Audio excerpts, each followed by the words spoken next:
Alright, here's the next video. So this is going to be the last one on this unit of the Renaissance, Reformation, Scientific Revolution, and this is just on the Scientific Revolution. Now, unlike the other ones, this isn't going to be very long. In fact, this is going to be fairly short. Most of the stuff that we talk about in this part of the unit about the Scientific Revolution is really covered in other classes, mostly your science classes. I'd say the biggest one would be astronomy. But we'll jump into it as best we can and move on. So, all right. Oh, whoops. So when we're talking about the scientific revolution, it says there the application of new ideas, but simply what it is, because of the Renaissance and somewhat because of also the Reformation. And, ideas of individuals and humanism, what else is out there, asking questions, trying to find stuff out. And church doesn't have as much authority as it did, as it seemed. This started a whole new wave. And you could say in a way, not in a way, very much so, we're still involved in the scientific revolution today. Meaning that the stuff that happened during this time period in 1415, well, mostly here with the scientific revolution is mostly considered to be starting in the 1500s, 1600s, and on to this day, there's never been a break. It just keeps going, and it's actually been going exponentially, especially these last 100 years, in the scientific breakthroughs and just understanding the world around us, understanding the universe around us, understanding ourselves, and you could even say that even the crisis that we're in at the moment is weathered a bit more because we have more knowledge from what started with the scientific revolution that covers all areas of just human thought, ideas, and what we want to find out. So, now, I'm going to be showing a couple pictures here. This is something I like to do more in class, so I'll be talking through this, but just go along with me as best you can here. When you look at this picture, what was the first thing that came to your mind? What concept is it displaying? So, now, if you have that, the reason why I'm displaying this, the major concept I'm trying to portray is that for thousands of years, since we don't know even when the domestication of the horse really took place, 10,000 years ago, 15,000 years ago, 20,000 years ago, but it's been the main form of transportation for humankind, for mankind, for forever. There's been different adaptions and things like that have moved on, just how things like the stirrup and the horse saddle and stuff like that, but it still has just been the horse. And you see like the buggy or the carriage in the background and how to utilize this horsepower. And then today we have the idea of, this is our transportation. I could put more on there. I could put airplanes. I could put trains, ships, steamships especially, stuff where our mindset of transportation is completely transformed. Heck, I could put a bicycle on there, and it would make it completely different from what it's been for thousands of years. But this idea of just we were there for forever. It was that way forever. And then just really in the last 100 years, we have seen this massive transformation, the idea of how we think of transportation. Okay. And you look at something like this. For thousands of years, since Mesopotamian times, time has been told using things like this, a sundial. There's little adaptations here and there, yes, but really it's been like this for thousands of years until you get to mechanical clocks. Now, mechanical clocks, you could argue, came out a little bit before a couple hundred years before the scientific revolution, mechanical clocks. So this is something that you could say took a little bit more of a jump earlier. But still, like the ability of us to now, say with the Olympics that are now not coming up, I just read that this morning, that are not coming up, we know who wins a race even by like beyond the milliseconds. We have the ability to tell that type of time, and that's pretty dang crazy compared to the way it's been for thousands of years. Now this one, this is pretty easy. The concept here is warfare, and again, since the time of the dawn of civilization, even before that, even go back to Cro-Magnon man, Neanderthals. I hope you guys know about them, but So basically speaking back to 200,000 years ago and 500,000 and 700,000 years ago, maybe even up to 2 million years ago, possibly. And it's always been hand-to-hand combat. Now, there's been different adaptations, like you see the idea of armor, a shield, and a sword. We could put things on there like the spiked mace, pikes, whatever. But it's all under the consideration of hand-to-hand combat. Then with the scientific revolution, although you could argue a little bit before, because the idea of gunpowder weapons did come from China, but they did come around, at least to Europe in the 1400s, but then it just takes off. And today we have stuff like this, which is pretty amazing warfare-wise. Like now we live in an era of warfare where you can click a button and win a battle. Literally.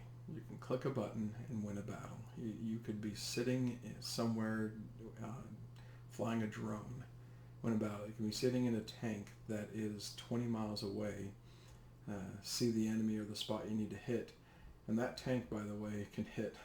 that can hit with 99.8% accuracy, going at 100 miles per hour, doing what it's doing right now, jumping off that berm. It can hit its target with 99.9% accuracy up to, say, 12 to 18 miles away, depending on the terrain and the weather and things like that. But it's like even in the fog, it can still hit it. If you ever read up on these things, they're crazy. So now the last one. Just think for a second. Why am I showing this? What is the theme here? What's the concept here? Think for a second. All right. The main reason I'm showing this one is entertainment. For, again, thousands of years, maybe hundreds of thousands of years, entertainment has usually been this idea where you need to be around other people. No, I'd still argue that's still better. And the social distancing thing we're going through right now, it puts a damper on that. But these are what are called troubadours, storytellers, musicians, actors, and they would go around performing. And a lot of times entertainment is that. Someone tells a story at a campfire at night. Someone just comes up with something, makes a musical instrument, and is able to just kind of entertain everybody around them. And I have more stories going through my mind. I'll go on it, but then we see something like this, and I'm realizing right now, looking at this is outdated. Already, what you're looking at now is outdated. That's an iPod. If you've never seen an iPod before, there's an iPod before you, but all of a sudden entertainment becomes more individualistic. Think about Renaissance there. I could sit here in front of my computer and entertain myself for hours. Video games or looking things up. I don't feel like I need to be around people. I can chat with people online, or I could just be an incredible recluse and still feel entertained. All of us might have our different personal opinions on that one. A lot of now scientific studies that say that's not a very good thing for mental health and stuff like that. It's good to be around other people. And the idea is that we have the ability to entertain ourselves if we want to. And a lot of people now are making choices to entertain themselves versus going out with other people. It's like, do I go out with my friends or do I stay home and just play a game? I'm going to stay home and play a game. That really wasn't the choice before we had this technology we've had really in just about the last 30 years.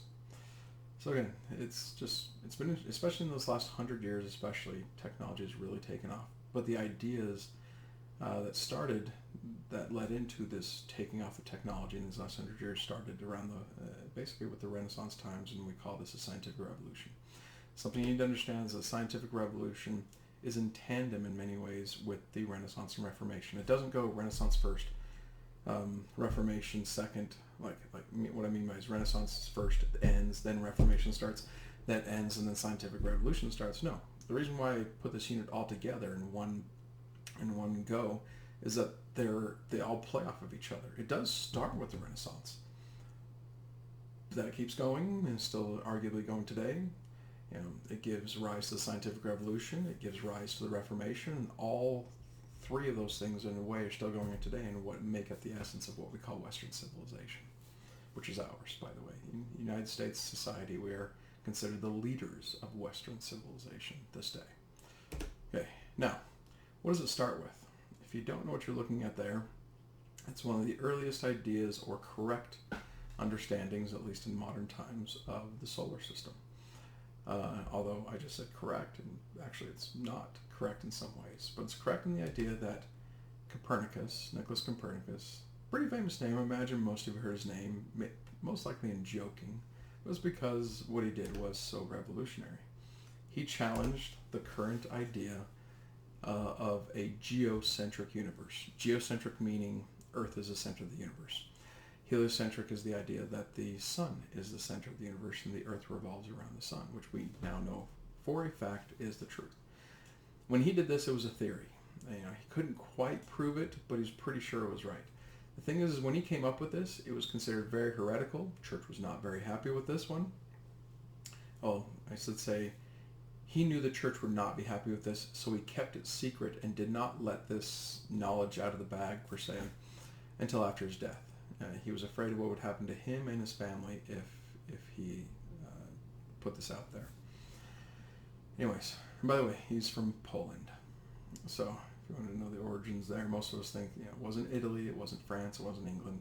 It's from Poland. So now, you know what? You don't need to. You could write notes on this if you want to. You don't need to. I'm just going to just mention this really quickly and move on. Kepler is you'll learn about this guy more in an astronomy class. We don't need to talk about him here in history as much. But the thing is he builds on the heliocentric theory, saying that no, the planets revolve around the sun in ellipses, not in perfect circles. But that's all.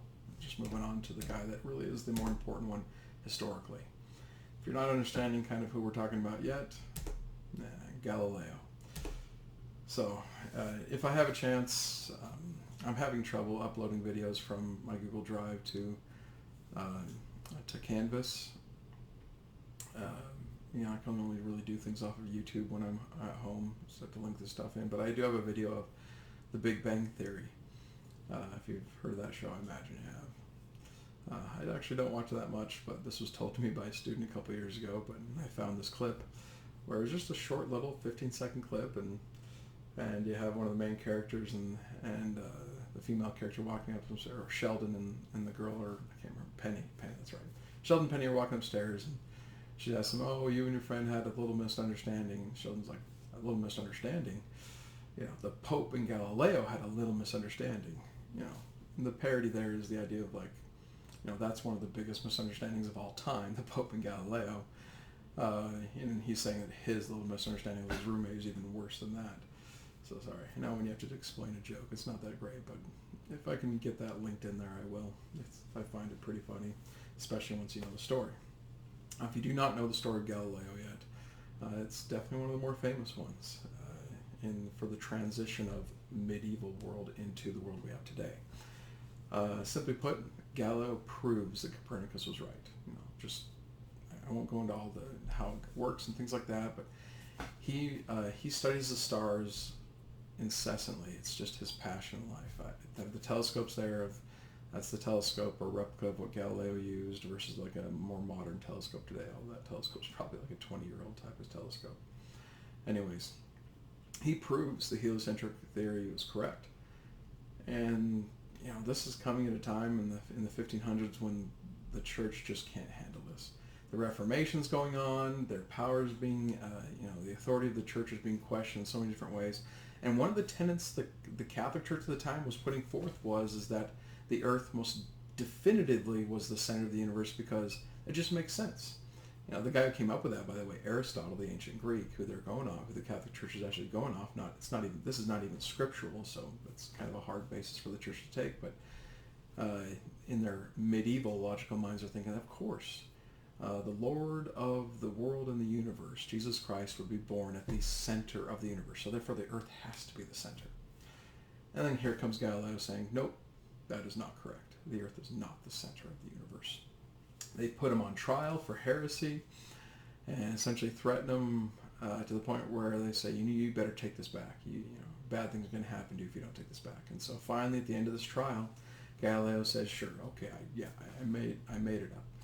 That's my words right now, not necessarily his. But there's also a famous thing where one of his friends says, who claims to be standing next to him in that trial, that after he recanted what he said or took back what he said, that he says, but still moves, meaning that the earth moves around the sun. So they confined him to his tower for the rest of his life, essentially a prison. Now he still studied the stars, and we're, I shouldn't say we're thankful for that. He would have done it anyways, but they let him do what he wanted to do, but he had to stay in that tower for the rest of his life, and they gave him meals. I can't remember how long he was there, a long time. But yeah, it's just another one of those examples of medieval thought process coming up against more modern style thinking, and just the conflict that happens. So there's Galileo for you. Now, if you're not understanding what you're seeing here, might not be so happy about this, many of you, but this has been huge for our world today, and even what I'm doing right now, being able to talk over a video essentially. And that is Isaac Newton coming up with the laws of motion and calculus. So, whoops, go there. That's all you need to put down. I'm not going to go into this too much. I have some nice things I like to do in class that go along with this, but it doesn't work here over a video. But yeah, but again, as much as I'm not a big math guy, and I know many students aren't, and we struggle with it, we would not have the wonders we have today without it. So we talked about leisure time earlier and just sitting home and playing a video game. Not possible without this knowledge. So whenever I find a lot of you guys who like your math or feel like you understand it, I feel like, awesome. Our civilization will progress as long as we have you. Not me. Anyways, at least on the math side, I should say. And next up, this is pretty big, and this goes a little bit more into kind of the crisis we're going through right now, an understanding of the human body and how it works. Now, for forever, people have been moving off of the Greek ideas of how the human body worked. And just to give you one example, the Greeks thought that the liver was the most important organ in the body, and they thought it did essentially all the functions that the heart really does. Until you get to this guy named Andreas Vesalius. He did a lot of dissecting human beings. Not a good thing at the time, because again, with the medieval thinking of Christianity, he was ruining people's salvations by dissecting their bodies so that they wouldn't be able to be resurrected, essentially. He was condemning them to hell for his research from the medieval Christian thinking. The picture in the upper left by the pencil drawing is from his book, actually. I don't know if he drew it himself or had someone else draw it. Definitely a Renaissance artist of some sort, showing all these things, the differences. And he has a corpse there, a cadaver, with the skin stripped away, showing all the muscles and tendons underneath. Today is just a normal anatomy class, but that's the idea. This guy is the father of anatomy. So, definitely have that one down for this guy, but that's his main contribution. So, now, just going to be moving along fairly quickly here. This guy, Robert Hooke, with the use of the microscope. He doesn't invent the microscope. I usually like to go into the story of that, but I'm kind of worried about time right now. Invention of the microscope is, in a way, a bit of an accident. But I'll let you look it up if you want to. But through the use of the microscope, he discovers the concept of cells, which again has been huge and revolutionary for our understanding of our human bodies and the world around us today. And we're still working with that and understanding that as best we can. But yes, for those of us that, again, the only thing we ever remember from biology is mitochondria is the powerhouse of the cell, you have Robert Hooke to thank for that. Now, this guy, again, I'm not as knowledgeable in this stuff as much, but I do have a lot of stories I like to tell about my chemist friend. I have a couple chemist friends, like full-on chemists. Chemists are fun to be around because in almost every situation, they figure out how they're going to blow something up. It's like, I could do this and blow it up. Because I've been around a few times when they do that. I'm not going to explain what they do either, but it can be fairly simple sometimes. So, but for forever, from Greek times, from the ancient Greeks, who we thought are massively smart, and they were, the thought process was there's only 4 elements in the world: earth, air, fire, and water. And now, Robert Boyle isn't the guy that comes up with the chart you see down there on the bottom left, the periodic table, but he does begin it. He says, no, that doesn't sound right. Like, I just look at the human body itself, and it seems like it's made up of a lot of different elements. essentially the human body is earth and fire, air and water all put together, and like that doesn't sound right. And so off of his studies, we get the periodic table and better understand the world around us today. So basically what you have in your notes is he's the father of modern chemistry. Now, last guys we're going to talk about is Bacon and Descartes. French name, by the way, so you don't say Descartes. Descartes, I think is how you really say it. But that one's come with the scientific method. Now, if anybody here is hearing me saying my scientific method, and you're still watching this video because this is going on for a little bit, but I hope you are, in the idea of just getting the notes. Whenever I had to do scientific method questions in class, I was bored to tears. I hated them. But at the same time, today I understand the necessity of the scientific method. And when it was explained to me a little bit better on how we use it, I have more respect for it. The idea that we use this every day. We use this every single day. This isn't just okay, we're going to come up with a hypothesis and test things and come up with a solution, in a scientific way. And you see things like the vials and the microscope and data and rulers and things like that. Yeah, of course it can't involve that, but it can be simple things like, where's my wallet? Holy cow, I need my wallet. Holy crap, I'm pulling my hair out because I've lost my wallet. Where did I have it last? And right there, you're using the scientific method. Once you use that question, where is my wallet? Then you find out, where did I have it last? Then you go search for it.